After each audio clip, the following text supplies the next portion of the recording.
Good morning, one and all. Happy New Year.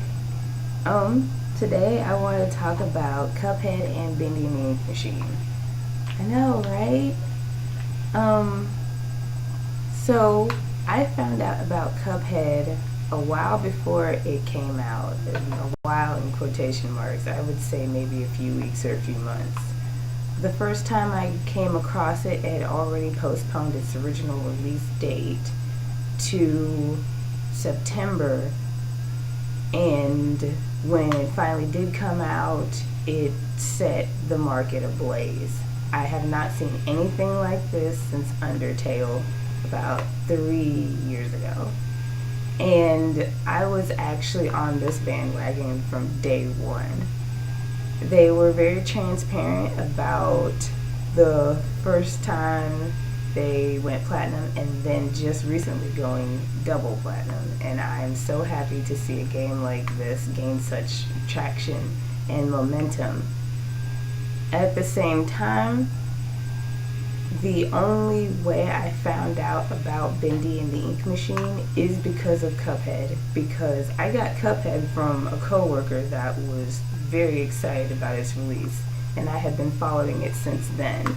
I had looked at all the trailers that had already been out and some of the articles, and I was on board right then because I trust this coworker's taste in things because we already have similar tastes in other things. And when the fan stuff came out, I was all excited about that because nothing moves a product like fans. Every single fan always contributes because there's no better press than word of mouth. And all the great reviews coming out definitely helped. And somewhere in there, because Bendy and Cuphead are the same art style and influence, I came across a lot of crossover stuff. And at first I was like, Bendy and Ink Machine, that looks like something I should avoid. And I did successfully avoid it for a while. But I would say, to give you a timeline, a little bit before Cuphead announced that they had went double platinum, I had looked at some more Bendy and the Ink Machine stuff. And according to the chapter releases, I think Cuphead came out around the time as chapter 2, like maybe well after chapter 1, somewhere around chapter 2. I'm pretty confident in saying that. And I didn't actually look at anything Bendy and Ink Machine on a committed level until very shortly after the release of chapter 3. I must say that these are definitely two different games that we're talking about here. And I can see how someone would be into both of these games, definitely. I mean, we love running guns, don't we?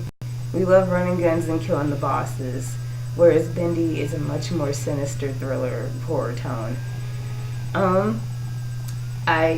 Because Cuphead is so much more colorful, I'm so much more attracted to it, whereas Bendy and the Ink Machine took a while to warm up on me. And the fans are pretty scary, mostly due to heterosexuality. I mean, I'm having the same problem with Cuphead, but it's a lot less scary. But a lot of the art I've seen, I'll go ahead and say, art is always beautiful. Artistic expression is always beautiful, and don't let anyone fucking rain on your parade. Do what you want to do because it is you that is selling this game. I don't give a shit what anybody has to say about fanboys or fangirls or fan non-gender conforming or fan base in general. You are selling this game. Undertale wouldn't have seen nearly the success that it saw had it not been for the fans. Cuphead would be nothing without the fans, and Bendy would be nothing without the fans. There would be nothing that would be anything without fans. Taylor Swift, all this other weird shit that's going on, it all takes fans to generate the economic market. When it comes to Bendy, I don't like a lot of what I'm seeing, but that's a personal preference thing. I do, however, love the music that is being generated from Bendy the Ink Machine. which is something that I don't normally point out because I usually like how diverse fandoms go into in all the different areas, be it flash making, cosplay, and stuff like that. But really, when it comes to Bendy, the only thing that I like so far is some of the cosplay, and only some of it, and definitely the music. I don't. And then Chapter 3 kind of bombed.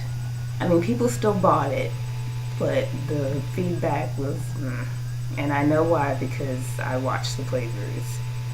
And they already said that they were going to patch that up, and that's great.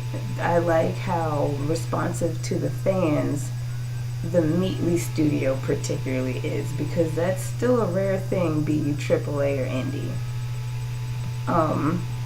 And more to say about the Meatly, I like how giving they are too. Like when Halloween came around, they made a printable mask, and then when Christmas came around, they made a printable ornament. They're actually being very kind to their fans in terms of things that they're willing to give away, which is also something that's rare to see. And I appreciate it. I definitely appreciate that. So I'm willing to see how far things go, and these two games in particular make me very excited for the future of gaming, even though they are retro style that takes place in the 30s. Well, Bendy the story of Bendy and the Ink Machine take place in the late 30s, early 40s. And the events that are happening now that you're playing through are 30 years later, so that's the late 60s, early 70s. Though my math is never totally correct, the story that you are playing is not the story that takes place in the 30s, as you should already know. But a lot of the tone of the fan base seems to be very in the 30s, like just addressing the style in which the original events took place rather than when the story is taking place when you're active in it. And other than that, and of course there's VR and there are plenty of fan stuff I've seen. I mean, if Undertale's gonna have a fan-made VR version, I know that Bendy and Ink Machine has a fan-made VR version, and there are a lot of VR perspectives on stuff in Cuphead, more than I would expect to happen. The VR is a thing that's happening, and I am in love with that as well.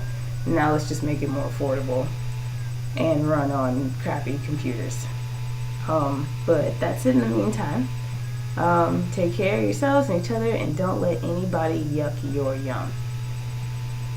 Bye.